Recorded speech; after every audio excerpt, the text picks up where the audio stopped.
Much thanks for organizing this space that we can come together and share prayers and reflections in this most difficult time.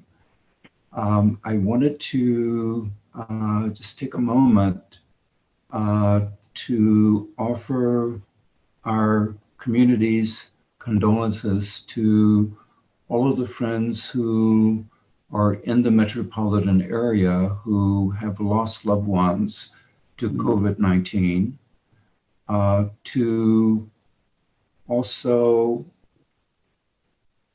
inform our greater community, St. Louis community, that prayers are being offered for those who are infected by the virus and for those who are struggling with the economic impact of the virus. So many sacrifices are being made during these exceedingly difficult and challenging times.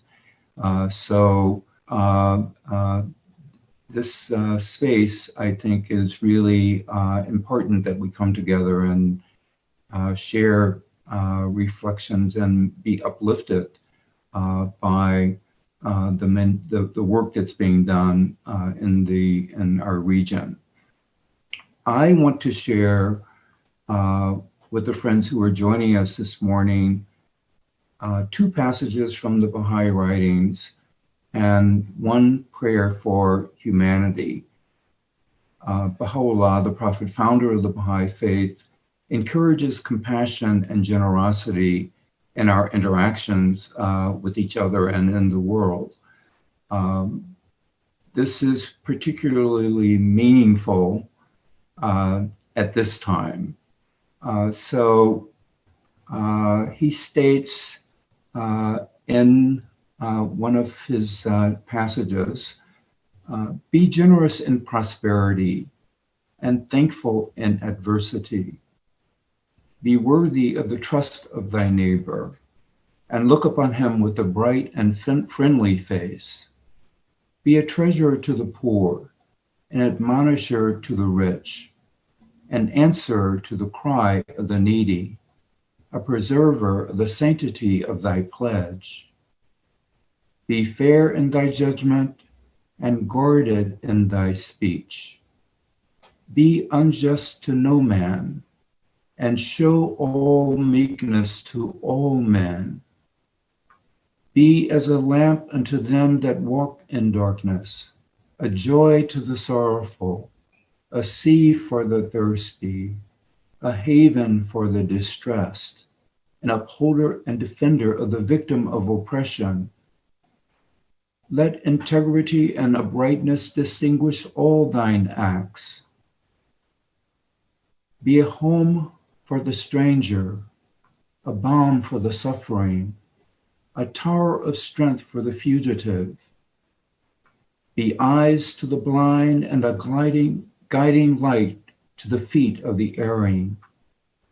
Be an ornament on the countenance of truth, a crown on the brow of fidelity, a pillar of the temple of righteousness, a breath of life to the body of mankind, an ensign of the host of justice, a luminary above the horizon of virtue, a dew to the soil of the human heart, an ark on the ocean of knowledge, a sun in the heaven of bounty, a gem on the diadem of wisdom, a shining light in the firmament of thy generation, a fruit upon the tree of humility. There's another passage that I would like to share from our writings that says, the disease which afflicts the body politic is lack of love and absence of altruism. In the hearts of men, no real love is found, and the condition is such that unless their susceptibilities are quickened by some power so that unity, love, and accord may develop within them, there can be no healing, no agreement among mankind. Love and unity are the needs of the body politic today. Without these, there can be no progress or prosperity attained. This is the exigency of the times, and the divine remedy has been provided. The spiritual teachings of the religion of God can alone create this love, unity, and accord in the human hearts.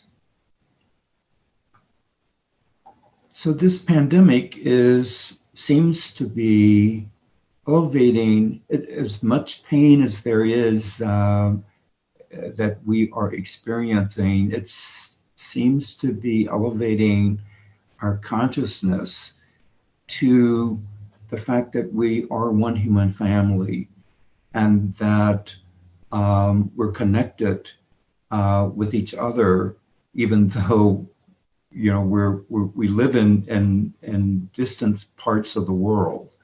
There are no barriers to this pandemic or the suffering that abounds as a result of it. One other quotation: we ask God to endow human souls with justice so that they may be fair and may strive to provide for the comfort of all, that each member of humanity pass his life in the utmost comfort and welfare. Then this material world will become the very paradise of the kingdom. This elemental earth will be a heavenly state, and all the servants of God will live in the utmost joy, happiness, and gladness. We must all strive and concentrate all our thoughts in order that such happiness may accrue to the world of humanity. And just closing with a prayer for humanity. O thou kind Lord, thou hast created all humanity from the same stock. Thou hast decreed that all shall belong to the same household. In thy holy presence, they are all thy servants, and all mankind are sheltered beneath thy tabernacle. All have gathered together at the table of bounty. All are illumined through the light of thy providence. O God, thou art kind to all. Thou hast provided for all, that shelter all, conferred life upon all. Thou hast endowed each and all with talents and faculties. All are submerged in the ocean of thy mercy. O thou kind Lord, unite all. Let the religions agree and make the nations one, so that they may see each other as one family and the whole earth as one home. May they all live together in perfect harmony. O God, raise aloft the banner of the oneness of mankind. O God, establish the most great peace. Cement then thou, O God, the hearts together. O thou kind Father, God, gladden our hearts through the fragrance of thy love. Brighten our eyes through the light of thy guidance. Delight our ears with the melody of thy word, and shelter us all in the stronghold of thy providence. Thou art the mighty and the powerful. Thou art the forgiving. Thou art the forgiving, and thou art the one who overlooketh the shortcomings of all mankind. Thank you.